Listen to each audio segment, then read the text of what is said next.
This video provides step-by-step instructions for you to create this saddle bracket using Onshape. Click below in the video description. Here you will find links to all of the resources you need to complete this project. First, there is a link for a PDF instruction sheet. Click this link and open the project drawings and specifications in a new browser tab. Next, if you don't have an Onshape account, use one of these links to create a free account at the Onshape website. Last, there are links for each of the segments of this video. The video instruction is organized into 5 segments. In Segment 1, you will read the engineering drawings. Segment 2 will establish the design intent. In Segment 3, you will create the part model using Onshape. Next, you will check the accuracy of your model by checking its mass properties. Last, you will check the design intent by making changes to the model to see if it will update correctly. Now you are ready to open Onshape and get started. We will start by reading the engineering drawing of the saddle bracket. The drawing provides all of the information we need to model the part in Onshape. First, we will identify the drawing views. This drawing contains 2 standard view types. First, the isometric view shows a pictorial to help us visualize the part in 3 dimensions. Next, the orthographic drawing shows the part in a series of flat 2-dimensional drawings, representing the 3 principal views. In the lower left corner, the front view. Aligned above the front view, the top view. Aligned to the right of the front view, the right side view. In planning our parametric model, it is important to identify the basic shapes and features of the part. The top view shows the shape as a rectangle.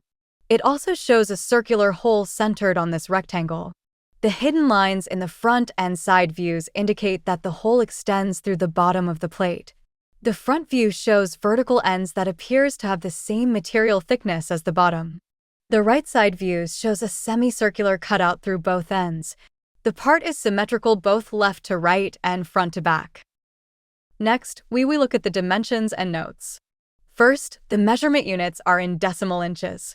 The material thickness is 0.5 inches. The length is 5 inches. The width is 3 inches. The height is 2.5 inches. The center hole has a diameter of 1.25 inches.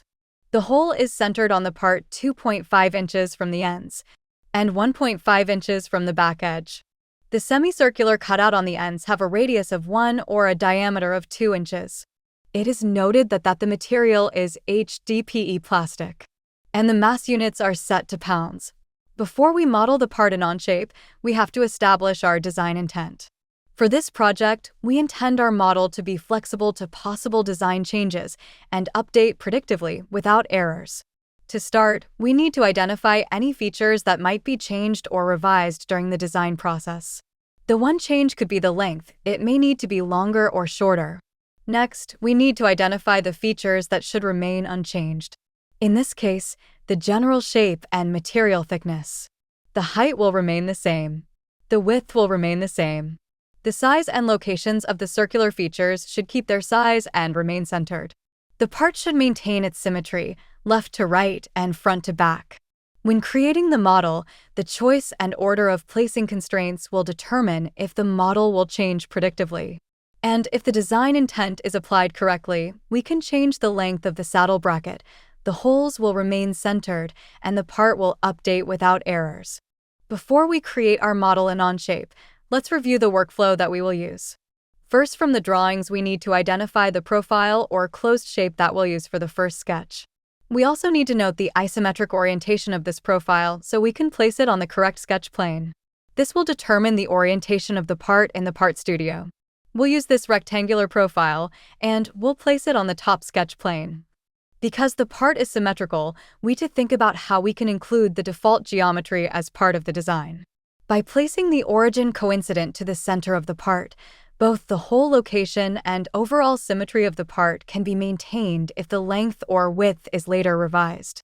While Onshape affords us multiple ways to make this same part, our process is: start with sketch 1 on the top sketch plane. This will be our base sketch and define the length, width, hole diameter, and vertical wall thickness. It will also constrain the part and the hole to the origin at the center of the part. Extrude 1 will create our first 3D feature as defined in Sketch 1. This is the base feature.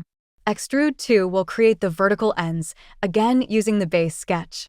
Sketch 2, on the right face, will define the semicircular hole. Extrude 3 will use to remove material through both ends. As each feature is created, a reference entry is added to the feature list. Each sketch and feature is listed in the order that it was created. Any of the sketches and features on this list can be reopened and changed to update the design. I've started a new Onshape document and named it Saddle Bracket. Before starting the sketch, I want to check my workspace units. Make sure the length is set to inches and the mass is set to pounds. I'll start a new sketch in this part studio. Click on the top sketch plane. Use N on the keyboard to view normal and P to turn off the visibility of the sketch planes. From the toolbar, choose Center Point Rectangle. Click Coincident to the origin to start the rectangle. Enter 5 for the length and 3 for the height. From the toolbar, select Center Point Circle. Click Coincident to the origin to set the center point of the circle. Enter 1.25 for the diameter. Next, we will create the ends. From the toolbar, choose Offset. Click on End Line of the rectangle. Make sure the arrow is pointing in towards the circle and hit Enter on the keyboard. Enter the offset distance of 0.5 inches. Repeat the same offset on the other end. Use the green check to accept the sketch. Right-click and choose Isometric View from the keyboard. This completes the base sketch. Sketch 1 is now listed in the feature list. If I need to make changes to the size or shape information in the sketch, I can double-click and open it for editing.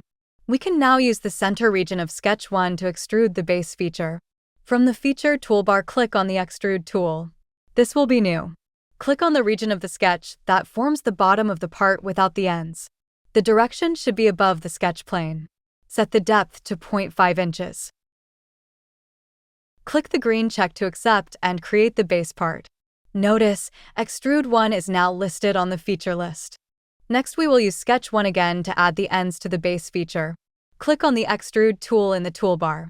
This time we will add to the base. In the feature list, click on the eye in Sketch 1 to turn on its visibility. Click on the regions for both the ends. Set the depth at 2.5 inches.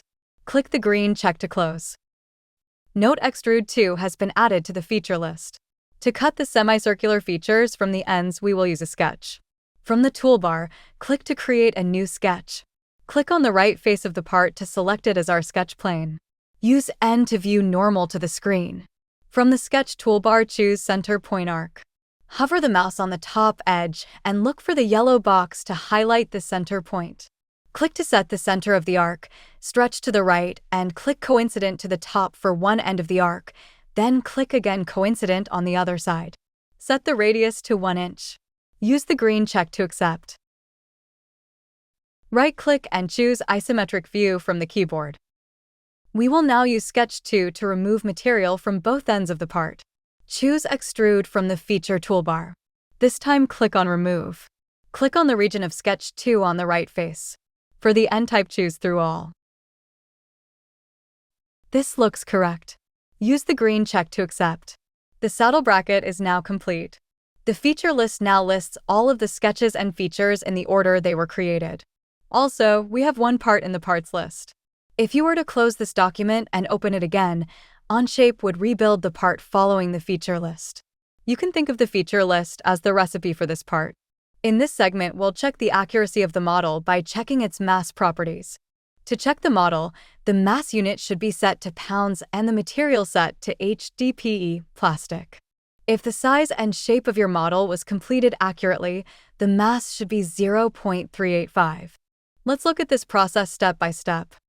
First, open the document that contains the model of the saddle bracket. Next, check the workspace units and make sure that mass was set to pounds.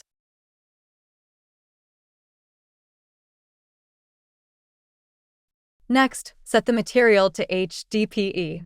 Go to the part in the parts list. Right-click and choose Assign Material. In this case, we're searching for HDPE. Click to select it. Next, go down to the lower right corner and click on the Display Mass Properties button. When the dialog box opens, click on the part, and the display shows a mass of 0.385 pounds. If this was your result, then your part is accurate and matches the specifications. If not, we can troubleshoot to locate the step where you made an error. First, locate the rollback bar in the feature list. We're going to remove all of the features back to Extrude 1 and check the mass property there. Move the rollback bar to just below Extrude 1. The mass property should now read 0.183 pounds.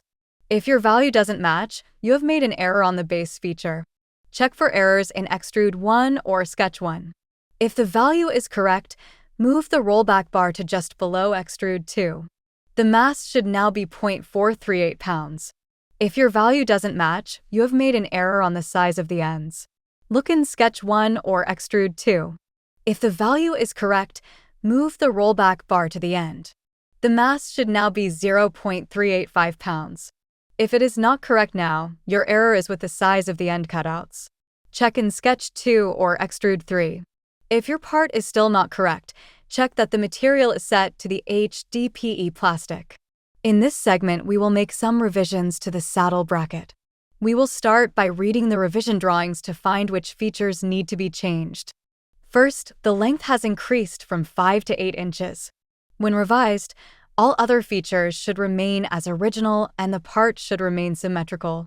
You can check your revised part. It should have a mass of 0.538 pounds. I know that the dimensions that need changes are in Sketch 1, so double-click to open it up for editing. Double-click on the dimension for the length and change to 8 inches.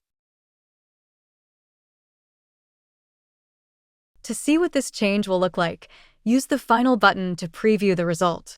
Click on the green check to accept. With the revisions complete, let's check the mass properties now. It should be 0.538 pounds. If your result matches this, you have revised the part accurately.